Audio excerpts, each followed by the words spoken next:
Hello everyone, welcome to AG smart classes. सामान्य हिंदी के इस नए वीडियो में आपका स्वागत है। अगर आपने पिछला वीडियो नहीं देखा है तो आप जरूर से देखें। प्लेलिस्ट के लिंक नीचे डिस्क्रिप्शन बॉक्स में दी गई है। अगर आपको वीडियो के कंटेंट का पीडीएफ चाहिए तो हमारा टेलीग्राम चैनल अवश्य ज्वाइन करें। आप सिंपली सर्च कर सकते हैं एजी स्मार्ट क्लासेस।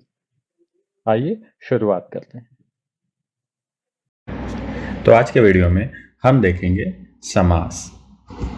समास क्या है? जब दो या दो से अधिक सार्थक शब्द अगर हम जोड़ देते हैं तो उनसे जो नया शब्द बनता है उसे ही सामासिक शब्द कहा जाता है। अब आपके मन में अगर ये आता है कि संधि में भी यही कार्य करते हैं, तो संधि में हम करते हैं दो अलग अलग अक्षरों को, दो अलग अलग वर्णों को जोड़ते हैं, लेकिन समास में दो अलग अलग शब्दों को जोड़ते हैं। जैसे कोई एग्जाम्पल लें हम, जैसे कार्य कुशल, ये अगर एक शब्द लें तो इसका मतलब क्या है?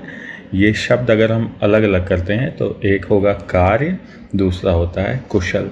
मतलब आता है इनका, अगर इनको अलग अलग करें तो कार्य में कुशल। यहाँ पर जो में है इसको हमने गायब कर दिया, इसका लोप कर दिया, तो इसी लोप को ही कहते हैं समास। दो अलग अलग शब्दों को हमने जोड़ा, उनके बीच में जो में शब्द था उसका लोप कर दिया। अब आगे चलें और देखें समास के भेद। तो समास के 6 भेद हैं। कौन कौन से? अव्ययी भाव, तत्पुरुष, कर्मधारय, द्विगु, द्वंद्व और बहुव्रीहि। अब एक एक करके देखते हैं। पहला, अव्ययी भाव समास। अव्ययी भाव समास नाम से ही स्पष्ट है, अव्यय होगा इसमें।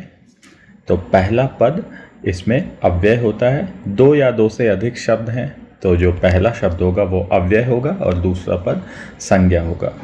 इसमें जो पहला पद है वही पद प्रधान होता है। जैसे अब अव्यय है तो अव्यय कौन कौन से हो सकते हैं? इनका एग्जाम्पल है यथा, आ, भर, अनु, निर, प्र, प्रति आदि तरह के अव्यय मिलेंगे आपको।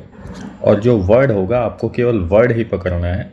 वर्ड होगा, वर्ड देखते ही समझ में आएगा कि उसमें पहला पद ज़्यादा इम्पॉर्टेंट है। जैसे प्रतिदिन, इसमें दिन इम्पॉर्टेंट नहीं है, प्रति जो लगा है वो इम्पॉर्टेंट है, मतलब प्रत्येक दिन। उसके बाद आ जन्मा, जन्म इम्पॉर्टेंट नहीं है, आ जो लग गया है इसकी वजह से इसका मतलब होता है जन्म से। तो आपको वर्ड की मीनिंग को पकड़ना है। जन्म से पहला है अव्यय, मतलब ये अव्ययी भाव समास। यथा संभव, जैसा संभव हो, तो ये भी अव्ययी भाव समास। इसके बाद नेक्स्ट देखते हैं तत्पुरुष। तत्पुरुष समास, इसमें उत्तर पद प्रधान होगा और कर्ता कारक और संबोधन को छोड़कर इसमें शेष सभी विभक्तियां होंगी। क्या क्या विभक्तियां होती हैं इसको मैंने कारक वाले वीडियो में बताया है, आप जरूर देखें। तत्पुरुष के कारक के आधार पर भी भेद हैं। तो बीच में जैसे आप विग्रह करेंगे तो जो विभक्ति चिन्ह लगता है वही उसका तत्पुरुष का भेद होगा। जैसे चिड़ी मार है तो इसका विग्रह करेंगे तो चिड़ी को मार, चिड़िया को मार। को आया, को किस में होता है? कर्म, तो ये होगा कर्म तत्पुरुष। वैसे अगला गौशाला, गौ के लिए शाला, इसमें के लिए आ रहा है तो ये कौन सा कारक होगा? संप्रदान, तो संप्रदान तत्पुरुष होगा। इसके बाद रोग से मुक्त, यहाँ पर से वाला क्या है? ये अलग होने के परिप्रेक्ष्य में बताया जा रहा है। अलग होना मतलब रोग से मुक्त होना। ये किस कारक का चिन्ह है? ये है अपादान, तो अपादान तत्पुरुष।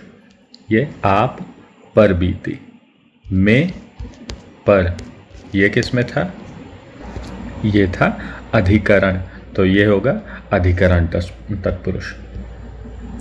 अब नेक्स्ट देखते हैं कर्मधारय समास। तो कर्मधारय में प्रथम पद विशेषण होगा और दूसरा पद विशेष या संज्ञा होगा। दोनों पदों में एक ही कारक की विभक्ति होगी, है जो या के समान। जैसे महापुरुष, महापुरुष जो शब्द है इसका विग्रह करते हैं तो महान है जो पुरुष। और चरण कमल, चरण कमल के समान चरण। तो आपको जहाँ पर भी दिखे कि पहला पद विशेषण है और दूसरा पद विशेष या संज्ञा है, मतलब जो भी विशेषतापूर्ण बातें कर रहा है, महान है जो पुरुष, कमल के समान चरण, महावीर, कमल नयन, नरसिंह मतलब नर में सिंह के समान, वचनामृत, ऐसे बहुत से एग्जाम्पल हैं। ये इस तरह के ये कर्मधारय समास होगा। अब नेक्स्ट देखते हैं द्विगु समास। कोई भी आप वर्ड देखेंगे जिसमें पहला पद संख्यावाचक हो और अंतिम पद संज्ञा हो, सबसे आसान होता है ये, इसे ही कहेंगे द्विगु समास। जैसे दोपहर, दो आ गया, तिरंगा संख्यावाचक 3, नवरात्र, ये द्विगु समास होगा।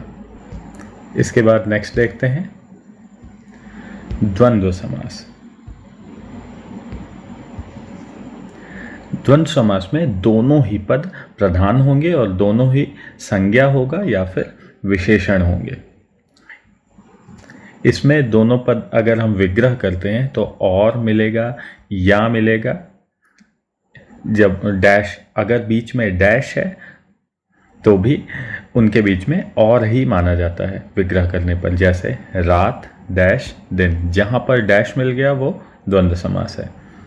रात दिन, रात और दिन, सीताराम, सीता और राम, राम लक्ष्मण, दाल रोटी, रुपया पैसा पैसा, कहा सुनी, गाय भैंस, ये सारे ही द्वंद्व समास होंगे। जहाँ पर भी आपको डैश मिल गया बीच में वो द्वंद्व समास।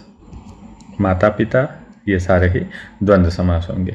अब नेक्स्ट चलते हैं सब लास्ट, बहुव्रीहि समास।